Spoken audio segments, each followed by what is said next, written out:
home from work. Oh. There we go, that's better. What time is it? Wait, it's May? I've been at work for a month and a half? I gotta make a video! Hey there everybody, I'm Joe the Disney Guy and welcome to the Disney Guy Review. Today we'll be looking at possibly Disney's happiest feature of all time, The Many Adventures of Winnie the Pooh.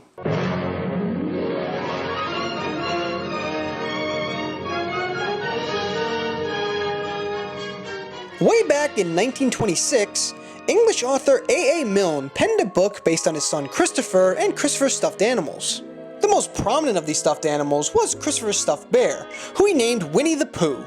And stories of Pooh and his other animal friends were compiled into two books, Winnie the Pooh and its sequel, The House at Pooh Corner. The books were wildly popular among children, especially in Europe, but one American family who also enjoyed the tales of Winnie the Pooh was the Disney family. Walt's wife Lillian would read the Pooh books to their kids, and when Walt heard his children laughing over the stories, he decided to investigate the stories a little bit further. It's sort of poetic how Walt came to find out about Winnie the Pooh. We all know that most of Disney's movies came from stories that Walt himself enjoyed as a child, Snow White for example. So it seems only right that one of Disney's biggest franchises came to be because it was something that Walt's children enjoyed. In 1961, Walt acquired the rights to Winnie the Pooh from Steven Schlesinger Incorporated, a company that had been marketing Pooh in merchandise and stories for 30 years, and immediately began plans for a full-length animated feature about the famous bear and his friends. Early in production, however, Walt unveiled his concept of platforming the Winnie the Pooh feature into 3 shorts. Walt's staff wasn't overly thrilled with this unique concept, but Walt felt that due to Winnie the Pooh's relative unfamiliarity to American audiences, it would allow for the stories and characters to gradually work their way into the hearts of American families, so that by the time they actually released a full-length feature, it would undoubtedly be a success. This concept really fascinates me, but it makes sense, and it's probably a big reason why Pooh and the gang have such a beloved reputation worldwide. It's sort of a shame that Walt didn't get to live to see how successful his plan ended up, but I sort of have a hunch that he knew it was going to work when he enacted it in the first place anyway. So with the platforming strategy in full effect, Disney moved forward with production on their first Winnie the Pooh short. Hooray for you! Hooray for me! The biggest task Disney's team faced when putting together the Pooh shorts was how to create the beloved characters and scenery in order to not alienate or anger fans of the original books, while still making them uniquely Disney. To get a sense for why this was such a big deal, one of the most memorable aspects of A.A. Milne's original stories were the beautiful illustrations done by E.H. Shepard. And if you've ever seen a modern adaptation of a beloved classic, well, you can imagine the ire it draws in people if it doesn't quite match what they remember. In order to keep the feel of the original illustrations, the art direction for the shorts was based off of a storybook. The backgrounds are done with basic, colorful shapes, and a layer of black ink lines was placed over top of these shapes in order to add more depth to these simple scenes without making them look ultra-realistic. As for the character design, the major debate was whether or not to base the designs off of previous incarnations of the beloved characters, or to completely redesign them into a Disney style. They compromised by using the original illustrations as a template for their own designs, but left a lot of the characters with button eyes in order to keep a more doll-like quality to the characters. Walt insisted on keeping the character designs as close to the original animations as possible, and this was smart because it helped keep some of the recognizability of the characters. But Disney actually drew pretty heavily from another source as well. Remember Steven Schlesinger, the guy who Disney bought the rights to Pooh from? He's actually the one who's credited with giving Winnie the Pooh his iconic red shirt, which is arguably the biggest part of his entire character design. So Disney had a bit of a head start when it came to redesigning these well-known characters. When storyboarding the shorts, there was a specific concentration on ensuring that all of the characters were given strong, bold personalities. That way they could all stand on their own as fun, unique characters and could easily connect with audiences in a short amount of time. But Walt's great fear when adapting the Pooh stories was that American audiences wouldn't be as familiar with the books, and therefore wouldn't have the same attachment to the characters or stories as European audiences would have. In order to alleviate this, Walt thought that adding an American character to the classic cast would help give American audiences something to latch onto. Thus, the character of Gopher was born, both to give that American flavor to the film, but to also add some more comedic elements to the story. In fact, Disney had planned on cutting the character of Piglet from the shorts entirely in favor of Gopher, but eventually relented due to some protests from his animators, and Piglet was brought back into the fold for Winnie the Pooh and the Blustery Day. As you can imagine, adding your own original character to a well-known children's book is a pretty delicate process, and Walt appreciated this, which is why Gopher doesn't really have a huge role in the shorts, sort of dropping in, delivering some comedy, and then falling out. But it's also why Gopher was given a very specific inside joke during his dialogue. You see, Gopher's always telling everybody that you can't find him in the book, which refers to the phone book in the context of the short. But for those people who grew up with the Pooh stories, they caught the fact that this was a joke that you couldn't find Gopher in the Winnie the Pooh books. Pretty clever if you ask me. Disney went to many of their recurring voice actors to voice the characters in their shorts, with longtime Disney actor Sterling Holloway voicing Pooh, Barbara Luddy voicing Kanga, and Sebastian Cabot returning to voice the narrator. These familiar voices were added with some new but recognizable ones, including famed American actor John Fiedler as Piglet and comedian Paul Winchell as Tigger. Winchell, much like some other comedians in the past, was given free range for some ad-libbing for his character, coming up with Tigger's trademark laugh on his own in a recording session one day. The most interesting casting choice, to me at least though, was Ralph Wright, and if that name doesn't ring any bells with you, it's because he's not really an actor. Wright was a storyboard artist at Disney who was known throughout the studio for his comically sullen personality, so when it came time to find a voice for Eeyore, there's no better choice than Ralph Wright to give life to everybody's favorite depressed donkey. For the music, the Sherman Brothers were again called upon to create songs for the film, but struggled to come up with songs at first because they had issues connecting with the Pooh stories, having not grown up with them themselves. They decided to ask costume designer Tony Walton, who was English and working on Mary Poppins with them at the time, what he knew about Winnie the Pooh. Luckily, Walton was a huge fan of Pooh Bear, having grown up with the stories and, as a pudgy little boy, connected with the fact that Pooh was pudgy too, but proud of it. And it was Walton's enthusiasm and story that inspired Up, Down, Touch the Ground, a story about Winnie the Pooh's happy-go-lucky attitude towards his shape. By the time it was done, the Sherman Brothers had written 10 songs over the course of the 3 Winnie the Pooh shorts. Added to the Sherman Brothers songs was Buddy Baker's score, which, much like Prokofiev's Peter and the Wolf, featured different instruments for the different characters based on their personalities. When you get a chance, listen to the Winnie the Pooh song again, and if possible, just the instrumental version, in order to truly appreciate how great Baker's score really is. Just from hearing the instruments, you can immediately tell which characters they represent, which is not only a sign of great composing, but also a sign of very strong characters that you can immediately tell who's who just from a couple notes played on an instrument. The Winnie the Pooh shorts were released over 8 years, with Winnie the Pooh and the Honey Tree coming out on February 4th, 1966, Winnie the Pooh and the Blustery Day coming out on December 20th, 1968, and Winnie the Pooh and Tigger 2 being released on December 20th, 1975. But before the full-length feature could be released, some cleanup work had to be done in order to connect the 3 shorts into one cohesive film. For each short, a different voice actor portrayed Christopher Robin, Bruce Reitherman, John Walmsley, and Timothy Turner respectively. But for the film, the studio decided to have John Walmsley re-record Christopher Robin's lines throughout, in order to give the character one uniform voice throughout the entire film. Some connector scenes were animated in between the shorts in order to make the film flow more naturally from story to story, and an entirely new scene depicting Christopher Robin's goodbye was animated in order to give the film a more conclusive ending.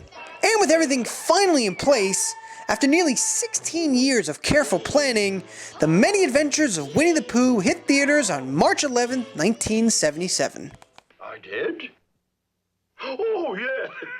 I recognize you. You're the one that's stuffed with fluff. Yeah, and you're sitting on it. Yeah, and it's comfy, too. Walt was very meticulous in his planning and execution of this classic children's tale. So the real question now is, how'd it come out? If there's one word to describe The Many Adventures of Winnie the Pooh, it's definitely happy. Everything about this film is upbeat and cheerful, and you can't help but watch it with a big smile on your face. Now, before we go any further, I would just like to remind you all that I am a little biased in this situation because To me at least, Winnie the Pooh embodies everything that is childhood joy. Remember, this is me at 21. I just really love Winnie the Pooh, okay? The other word that I use to describe this film is simple, but I don't mean that in a bad way. Everything about this film is simple yet effective. The characters don't have crazy depth, the problems they face aren't anything major, and even the songs aren't all that complex, but everything is still so memorable. Honestly, I think it's that simplicity that helps make the film so effective. Remember, this is supposed to be a children's storybook, and children's storybooks are simple and carefree, which is exactly the feelings that this film invokes. And it's funny because I'm usually one who appreciates great depth in stories, and if I find a story to be too simple, it usually turns me off, but something about this movie just kind of flips that script for me. It may be the fact that I just have unbelievable childhood nostalgia towards it, but I think it has more to do with the fact that it's just a really well done movie. The design of the film is very well done too. As I said before, this is basically supposed to be a children's storybook, and that's exactly how the design comes across. The usage of a literal storybook really helps bind together what are otherwise unrelated shorts and stories into one film. And I think it's unique to not only see this used in transitions, but also cleverly integrated within the stories as well. And diving even further into the animation, the colors are so vibrant and bright, and I think that this animation style both continues the theme of a happy children's storybook, as well as really gives Winnie the Pooh a feeling of timelessness. But for as happy and vibrant as everything is, we have to give a shout out to the Heffalumps and Woozle scene. It's been a while since we've seen some good old-fashioned trippy animation, so in a way it was almost nice to see those crazy, disturbing, nightmare-inducing visuals. But the best part of the film, to me at least, is clearly the characters. There's obviously a lot to take in about the 100-Acre Wood, but I thought the characters were introduced in a pretty timely fashion. And if you never knew anything about the Winnie the Pooh universe, I don't think you'd be too overwhelmed by the amount of unique characters and personalities. By the time we learn the basic traits of one character, we're introduced to another one until we have a sense not only of all the different characters, but how they interact with each other as well. For example, we've talked about how childlike and innocent a character like Pooh is, but those characteristics are even more pronounced when exposed to the vibrant and energetic Tigger. And speaking of Tigger, he's definitely up there with Pooh as my favorite character of the film. His energy is infectious, his theme song is an earworm that I can never get out of my head, and the confidence that he has for everything that he does is not only entertaining, but hilarious as well. But for as lovable and energetic as Tigger is, we do have to make special mention for Eeyore. It's rare that you can say a character is both depressing and hilarious, but that's exactly what Eeyore is, at least to me. He doesn't have a lot of lines in this movie, but I found myself cracking up at just about every single one of them, just from how over-the-top depressing everything that Eeyore says is. I mentioned earlier that the story is pretty simple, and it is, but it does need to be addressed that there's legitimate emotion in this story, especially at the end. I don't think it's something I noticed too much as a kid, but now that I'm older, seeing Christopher Robin's goodbye really is pretty sad. In a lot of respects, we're seeing the end of childhood bliss, and it's this complex emotion of sadness about what's ending, but excitement about what's beginning. And maybe I'm just becoming more of a softie as I get older, but seeing Christopher Robin and Pooh reminiscing and promising to always remember each other just gets to me. Now, I do appreciate that they handled this pretty weighty topic and handled it pretty well. But man, did they have to hit me so hard in the feels? I watch Winnie the Pooh to bask in my childlike happiness, not to come to terms with the existential crisis that is the end of childhood. All in all, though, The Many Adventures of Winnie the Pooh is the definition of a classic. The animation, the characters, the music, all of it just screams prototypical Disney, and there's a reason it's one of Disney's most beloved films, even today. If you just want to sit back, relax, and enjoy some classic Disney, while also remembering what it's like to be a kid, then The Many Adventures of Winnie the Pooh is definitely the film for you. The Many Adventures of Winnie the Pooh was a huge success with critics and audiences from the get-go, bringing in nearly $6 million in its first 2 weeks in theaters, in addition to the wild success of each individual short, including an Academy Award nomination in 1974 for Winnie the Pooh and Tigger 2, and an Academy Award victory for Best Animated Short in 1968 for Winnie the Pooh and the Blustery Day.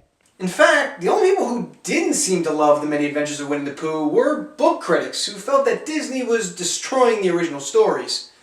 But in my experience, book critics are always pretty harsh on adaptations of stories that they love, so take that with a grain of salt. But The Many Adventures of Winnie the Pooh's real legacy is in the tremendous franchise that it began.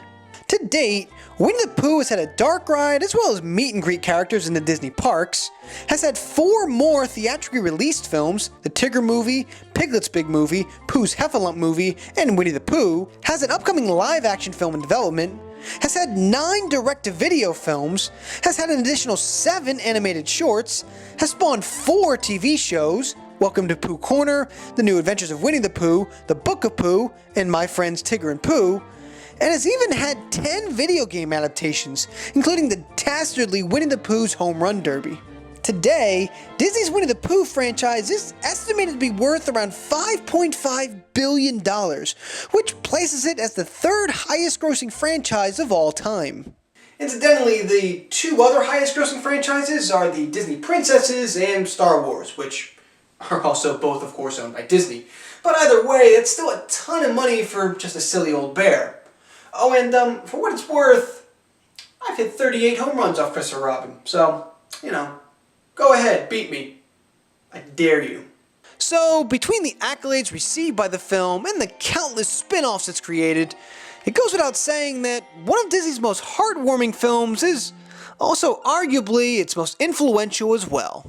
Well guys, that wraps it up for me this week. I hope you all enjoyed, and let me know what your thoughts on The Many Adventures of Winnie the Pooh are. Also be sure to subscribe to my channel and check out my last video, my next video, and if you like this, always be sure to check out the Disney Guy Review playlist. Also be sure to follow me on Twitter for any updates with myself and the channel. And I'll see you all real soon. With a happy appetite, he's a happy, happy Pooh.